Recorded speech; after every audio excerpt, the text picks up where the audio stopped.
I know the recent reports that are circulating among the media are concerning. I just want to be clear. We are not confirming anything that has been in any of these reports, and we don't have any official information ourselves. What we are aware of is what has been happening in our community. And our involvement, the mayor's leadership on that, council members and other elected officials in the city did not start today. That's been going on. The fear that the community has been experiencing, immigrant communities have been experiencing in this city is real.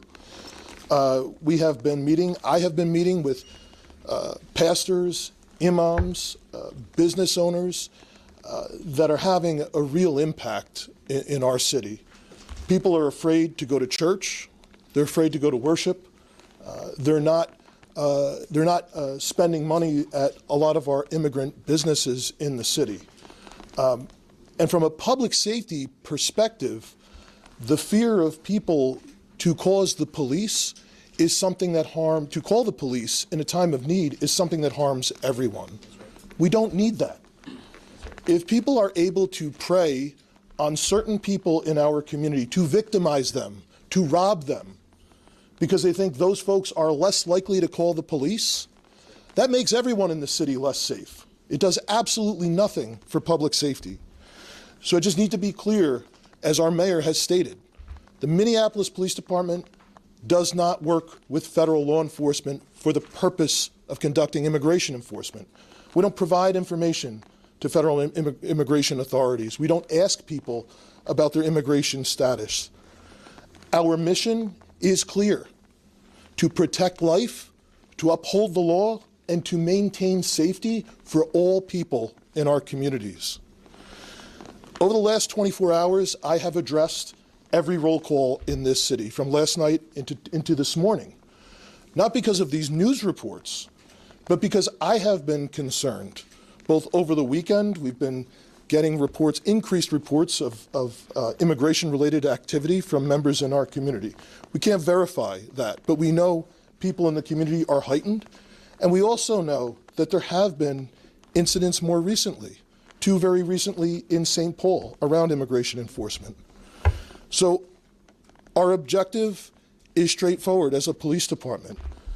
I want to try and minimize our officers' exposure to any of that type of enforcement activity, and only respond when there is a legitimate public safety issue that we are responsible to our community to provide. And that means when there are threats of violence, when there is actual violence, or when there's property destruction. In moments like this, I know the tensions are high. I know how real the fear is in our community. People are going to want to speak out, to protest, and to exercise their First Amendment rights.